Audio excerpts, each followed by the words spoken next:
Form at the Super Bowl halftime show, rapper Snoop Dogg is facing some new allegations of sexual assault and battery. The alleged victim. Rapper Snoop Dogg, slated to take the stage at the Super Bowl halftime show, is now grappling with fresh allegations of sexual assault and battery. A woman has filed a lawsuit against him in a California court, thrusting the laid-back West Coast icon into a storm of controversy that's shaking up the celebrity world yet again. It seems no one in Hollywood can escape the spotlight unscathed these days, and Snoop is the latest big name to face accusations that echo the downfall of other industry titans. The plaintiff, identified only as Jane Doe, claims the 50-year-old rapper has a history of predatory behavior, allegedly pressuring women into sexual favors in exchange for job opportunities.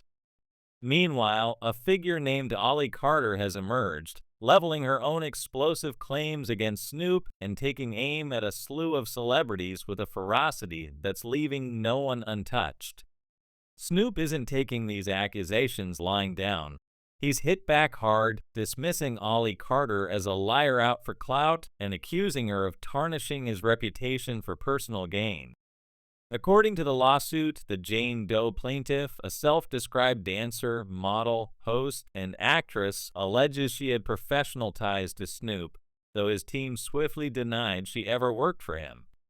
The court documents paint a grim picture.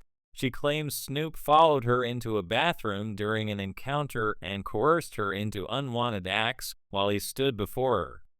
She describes feeling trapped by his influence, fearing for her job security and future in the industry if she refused him. It's a chilling depiction of a power imbalance, one that mirrors countless stories of abuse in Hollywood. But Snoop's camp calls it a baseless shakedown, insisting the timing, just days before his high-profile Super Bowl gig, reeks of opportunism. So, who's telling the truth? That's the question fans are wrestling with as this saga unfolds. And then there's Ollie Carter. Who is she, and why is she suddenly everywhere? Her accusations don't just stop at Snoop. She's on a mission, calling out what she sees as a rotten core in the entertainment world. She's hinted at a broader pattern, likening Snoop's alleged tactics to those of Sean "Diddy" Combs, another mogul who's faced similar career for favor scandals. The timing of all this is raising eyebrows.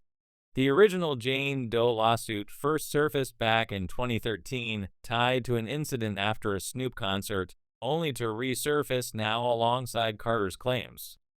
Is this a coordinated takedown, or has Carter's outspokenness emboldened others to step forward?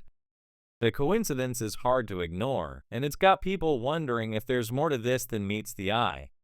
What makes this mess even stickier is Snoop's own words. He's never shied away from his past as a pimp. In fact, he's bragged about it. In a 2013 Rolling Stone interview, the same year the first lawsuit emerged, he detailed running a prostitution ring with chilling nonchalance. He described a tour bus stocked with women, 10B***ches, in his words, trailing him from city to city, servicing athletes and entertainers for a price. "We put an organization together," he said, boasting about firing and replacing women at will. He claimed NFL and NBA players were clients, picking women like items off a menu.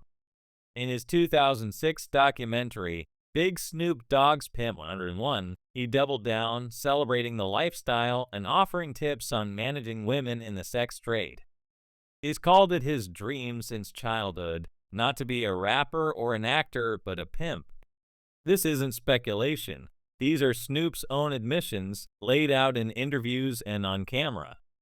So when allegations surfaced that he exploited women, using his power to demand sexual favors, it's not a leap to connect the dots. Has he truly shed that mindset, or did it just evolve into something slicker, shielded by fame and NDAs? The Jane Doe lawsuit suggests the latter, alleging a specific incident where Snoop's dominance left her feeling cornered. Her complaint reads like a textbook case of coercion. She feared losing her career if she didn't comply. Snoop's team counters that it's all fabricated, a money grab time to maximize damage before his Super Bowl spotlight. But his flippant response, a social media post declaring gold digger season is here, only fuels the fire. Dismissing serious assault claims with a jab like that doesn't exactly scream innocence. Then there's Ollie Carter, who's turning this into something bigger than one lawsuit. She's not just accusing Snoop, she's calling out an industry she says has long buried these secrets. In a fiery statement, she claimed everybody knew about Snoop's behavior, alleging it was an open secret ignored by those in power. She's even dropped a bombshell, accusing him of trafficking children, an unverified claim that sent shockwaves through his fanbase. Carter's not pulling punches, slamming Americans for what she sees as warped priorities, quick to cancel someone over trivialities like plastic straws, but hesitant to believe victims when it's a beloved celebrity. We've been brainwashed, she says, arguing that the public's love for stars like Snoop blinds them to the truth. Carter's credibility is under scrutiny, though. Her sister, foster mom, and biological mother have publicly disputed her story, painting her as a habitual liar with a knack for stirring trouble. Her sister's statement was brutal. She knows what she's saying isn't true. She's always been like this. It's a damning counterpoint, suggesting Carter might be chasing attention rather than justice. Yet she stands firm, insisting she's paying a steep price to speak out. I'm getting hell 24/7, she said, claiming the industry's machinery is mobilized against her. She positions herself as a survivor who recognizes predatory patterns from personal experience, not just hearsay. When she talks about Snoop, she's not theorizing, she's drawing from what she says she's lived through. The plot thickens with more women stepping forward. A 2021 filing with California's Department of Fair Employment and Housing saw another accuser drop anonymity to name Snoop and an employee in a dual assault claim from that same night in 2013. Both sides tried mediation before it went public, hinting at an attempt to keep it quiet. And then there's Dr. Dre, Snoop's mentor, casually admitting in an old interview to filming X-rated tapes at his home with Snoop involved, tapes that were later stolen. It's not proof of the allegations, but it adds a layer of sleaze to Snoop's early career that's hard to shake off. Snoop's defense has been consistent.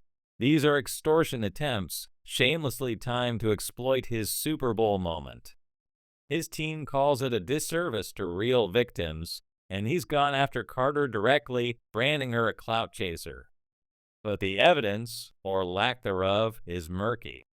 His past boasts about pimping, the multiple accusers with similar stories, the hush-hush settlement talks, and now these resurfaced claims all cast a shadow. California's recent removal of the statute of limitations on sexual assault reporting might explain the timing. Victims no longer have to stay silent. If Carter's right, her breaking the dam could be why others are speaking now. The hip-hop community is split. Some see Carter as a fearless truth-teller exposing a dark side of their idol. Others back Snoop, dismissing her as a fame-hungry opportunist. Fans are digging in, and it's getting uglier by the day. Snoop's managed to dodge legal consequences so far, but Carter's persistence is keeping the heat on. This isn't just about one incident, it's about a potential web of complicity in Hollywood, where power protects the powerful. If she's telling the truth, Snoop could be the first domino in a much bigger fall. If he's right, she's dragging an innocent man through the mud for nothing. What's clear is that this story is far from over. The allegations, the pushback, the whispers of more to come, it's a slow burn that's picking up speed. Whether Snoop's a predator hiding behind his chill persona or a victim of a calculated smear, the courts and public opinion will have to sort it out. For now, the questions linger. Is Ollie Carter a whistleblower or a fabricator? Are Snoop's denials genuine, or is he scrambling to save face? And how deep does this go? The answers might just redefine what we think we know about the Dogfather and the industry that's propped him up all these years.